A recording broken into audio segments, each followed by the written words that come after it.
Alright, hello everyone. I just wanted to make a little video here, showcasing how I use different materials that I have here to make custom digital brushes, because it's really fun to make your own brushes and it's really rewarding. And so I just wanted to show you some techniques that I've used to get some really natural looking brushes. Now, there's one more thing I need to mention before we start, which is that you need a paper that is very nice and white, and without much texture, so that the brush will be having a lot of contrast with the paper. Okay, so what I have here is some ink. I have a nice sponge and some different paints, some brushes, some toilet paper, and I also have, grab this, an old toothbrush, which I will show with that. You can get really creative with what you use for these brushes. Alright, so just to give you an example, say I wanted a brush that kind of looked like a spongy texture, you know? What I'll do is I'll put a bit of this paint here. It's a bit dry. Okay, there we go.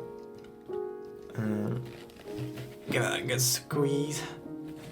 Oh my god, this is embarrassing. I swear guys, I have good paint. And then I take this and I put a bit on my sponge like this. And then I just make a nice and creative shape. And I make sure to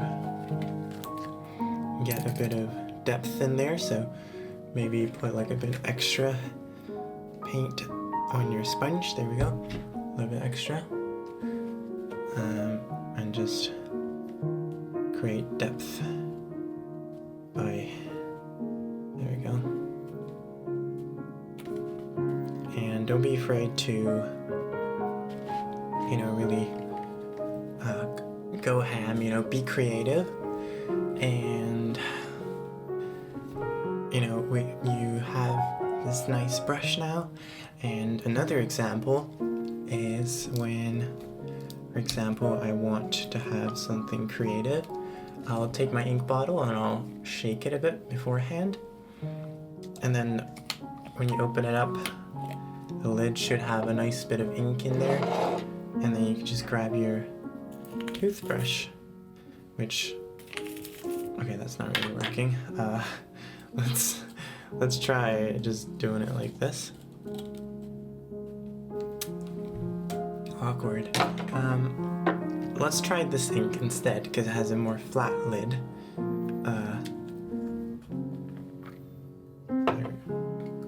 Just make sure there's plenty of ink on there, like this. And usually you want darker colors of ink and stuff, but in this case I have got a bit of a yellowish looking ink, and I can just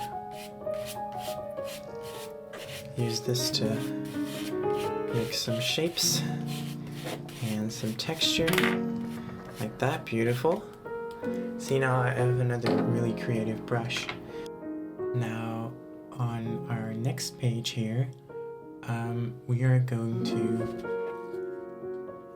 flip the page. There we go. And we're going to be using a towel, and we're just going to add some more paint here to our paper. There we go.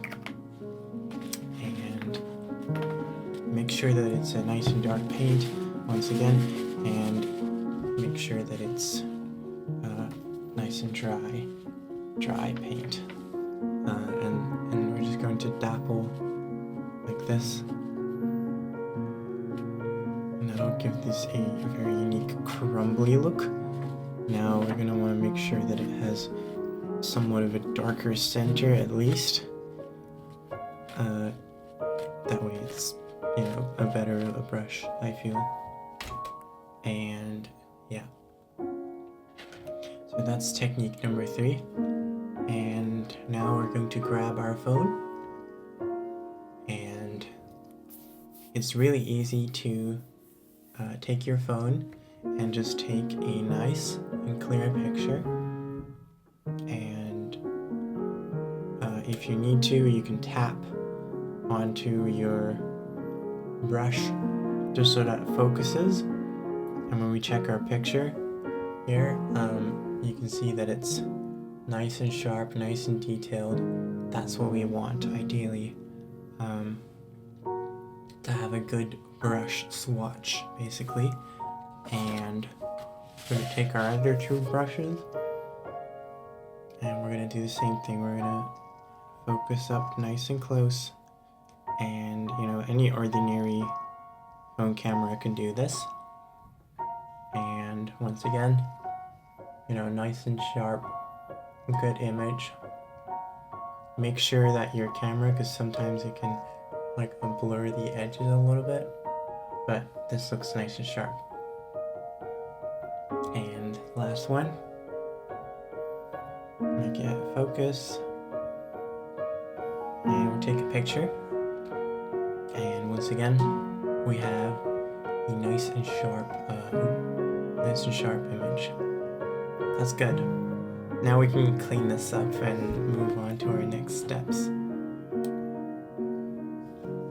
Okay, now on our Google Store app, your next step is to download an app called Ibis Paint. Right, Ibis Paint X. You can see it as this one. And just go ahead and install this app. Alright, now that we have got our Ibis Paint app on our phone, we will open it up, and you will see nothing here, but I already have stuff going on here. And we're just going to click this little plus button here and scroll down, and we will find brush pattern. Click this, click OK, and now we're going to take a template and go for the pen fade. Alright, and now we will go for a resolution of 512. That's just preference, but I like that. Now we click OK. And now we have a nice template. Now what we'll do is we'll add a layer, and we will remove this brush layer just for now. Alright? Because that's just the template. And now we will click this little camera icon, and with this we can import one of our brushes. Now this picture is way too big, so we're going to zoom out like this until it fits nicely in the frame like this. There we go. See, we have it nicely lined up, and we will click this green little check mark. And now we, in this important picture menu, we will click extract line drawing.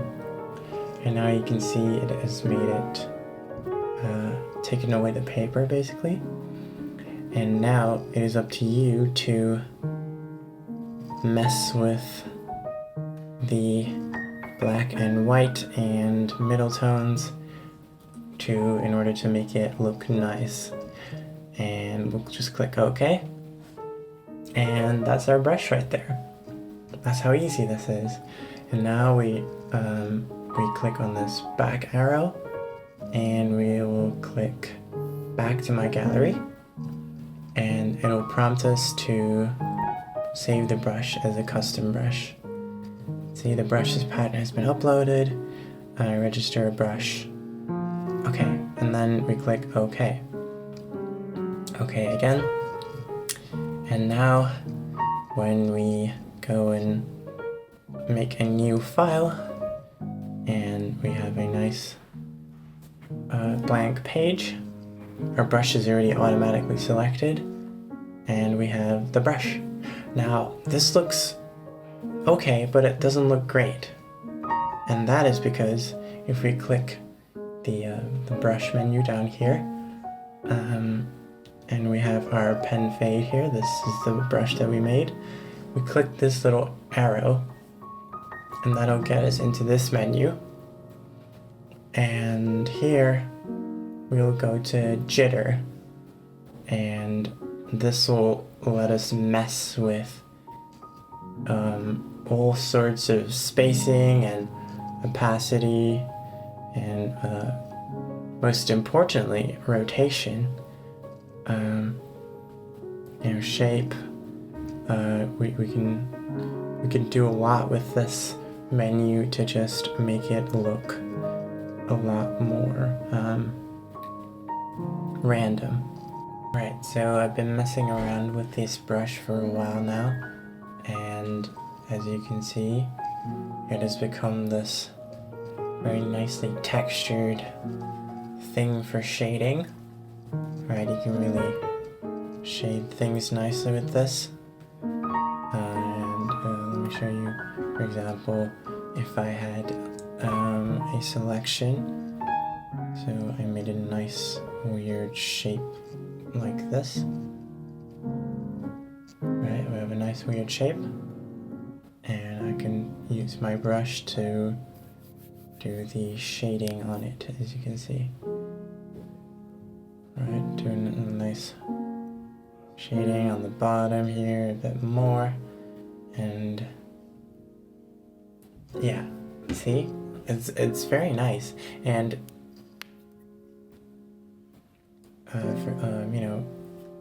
it looks like this because I made my own custom brushes. Like, the brushes in this app, they're okay, but they're not great. And this one just, it works. So yeah, it's really nice and fun to make these on your own. So yeah, that's it. Thank you guys for watching. I hope you enjoyed this tutorial, and I'll see you some other time. Bye!